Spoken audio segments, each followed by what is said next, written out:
Hey, I'm Harrison Wilder with a quick power thought. Who are you, really? I'm fascinated with the idea of my core identity.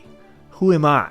What about me can never change because it's who I am at my core, and what about me is changeable? What's negotiable about who I am? I used to live in Washington, D.C., and when you first meet someone in D.C., it's pretty common for the first question you ask to be, what do you do? Where do you work? You try and sum up a person you've just met by their place of employment or their career, and that's cool. It's just kind of surface level, right? I mean, do I really know someone just because I know where they work? If they change the place where they work, are they a new person? And, the trouble with forming an identity around such a temporary thing is that it's easy to feel like your whole world is shaken up when that temporary thing changes. That's why we sometimes experience a midlife crisis. We're trying to figure out who we are when we no longer want to be or can be identified by what we've always done. So it really jumped out to me in the book of Romans, the first verse, when the Apostle Paul was introducing himself to this new group of people that he'd never met before. What would Paul say about himself in the opening lines of his letter to identify who he was? And the answer is absolutely fascinating. When you crack open the book of Romans, you realize that Paul was writing to a group of people he'd never met. So he had to say something about himself to identify who he was. And I think most of us would have led with where we work, maybe our education, especially because Paul was so well educated. But maybe something about where we live or where our family comes from. But here is what Paul said.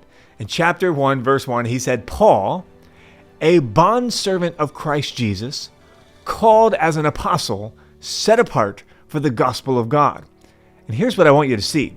Everything Paul chooses to use to identify himself is intimately connected with God's plan for Paul's life. In fact, his entire revealed identity is only a response to God's purpose for his life, starting with the word bondservant. And I dug into this word because at first I thought Paul was saying he chose to serve God, right? That he was making that the core of his identity, that he had chosen to serve Jesus. But the word bondservant in the Greek actually implies that he was serving under compulsion. It wasn't his decision to serve. The same word is used to describe an addict, someone who can't help themselves, someone who is externally forced to serve. It reminds me of the prophet Jeremiah, who said, when I tell myself I won't speak your words anymore, that your word becomes like a fire shut up in my bones, and I can't help but speak it out. So Paul says about himself, I'm Paul. God has put something in me that compels me to serve Jesus. God has called me as an apostle, and God has set me apart for the gospel. And that's all you need to know about me. Now you know me. You know me at my very core. You know who I am. See, Paul was able to stand through all kinds of trouble, arrests, beatings, imprisonment, false accusations, losing his entire career, betrayal by his friends, shipwrecked, and eventually even death because his core identity was rock solid. Not only did it not have anything to do with temporary things around him, it didn't even have anything to do with himself. He was who God called him to be. And I want to leave you with this thought. Are there people around you that you love, that you really want to get to know?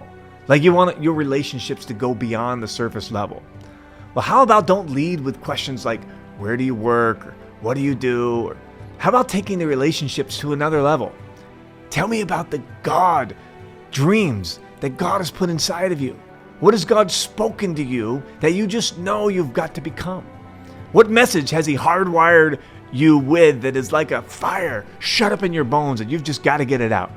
When you start to reveal these things about yourself and the people close to you, you'll find your core identity emerging. And you'll get to know who the people around you really are and who you really are at your core. That's your power thought. See you soon.